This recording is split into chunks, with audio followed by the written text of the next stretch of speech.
Justin Trudeau, the gender-segregated feminist. I'm Brian Lilly with the Rebel.media. We know that Justin Trudeau is a feminist because he tells us. He tells us all the time, in fact. First of all, I'm going to keep saying loud and clearly that I am a feminist. We shouldn't be afraid of the word feminist. Men and women should use it to describe themselves anytime they want. And of course, he gave that famous answer when his cabinet was sworn in, and he insisted that there be an equal number of men and women. Because it's 2015.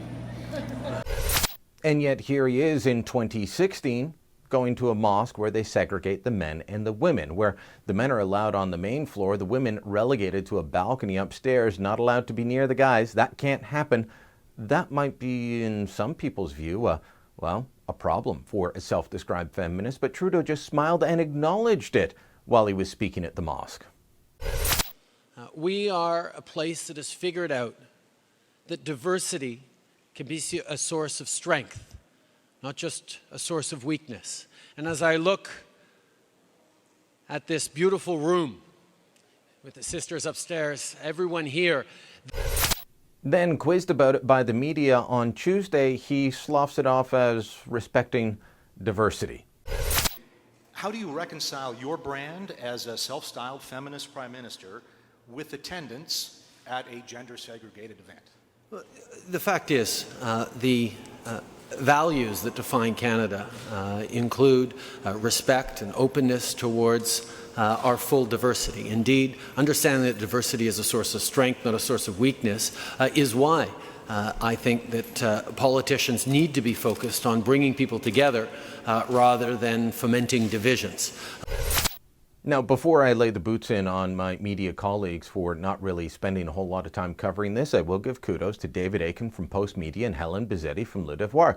Both of them asked two questions. They were the first questioners. They were allowed two questions each. They both asked both of their questions on this issue of Trudeau and his gender-segregated mosque visit. You know, the French media are running with this, but in English Canada, well, Aiken wrote about the story based on his own questions, and everybody else was there. It dominated the beginning of the news conference. You might think there'd be some coverage. Have you seen it on TV? Was it on any of the political chat shows on TV? No. And it's not being covered by the other newspapers either. In fact, it's being ignored, which is a shame because we know what Justin Trudeau's rhetoric is on being a feminist. We know how he likes to say he stands up for women and women's rights. We know he claims to demand equality. And yet there he is, accepting an invitation to speak to an organization in a location where the men and women have to be separated. He could have easily have said, yes, you'll speak to the Muslim Community Association somewhere, but just not in the mosque. Maybe in a community center nearby where they didn't have to have men and women split in such a way. That would have been the smart way to go, but Trudeau opted not to. His rhetoric and his actions aren't matching. He should be called out on it, but instead, the media party's back to their old ways, defending him and avoiding a controversial topic because, well, it deals with Islam instead of Christianity, who they'd be happy to bash. You know that would be happening if this were a Christian group that Trudeau had spoken to. Well, actually, he wouldn't accept such an invitation. And you know that if Stephen Harper was doing this in this day and age, he would be quizzed on it. He would be bashed for it. He would be attacked relentlessly in the media. Not so.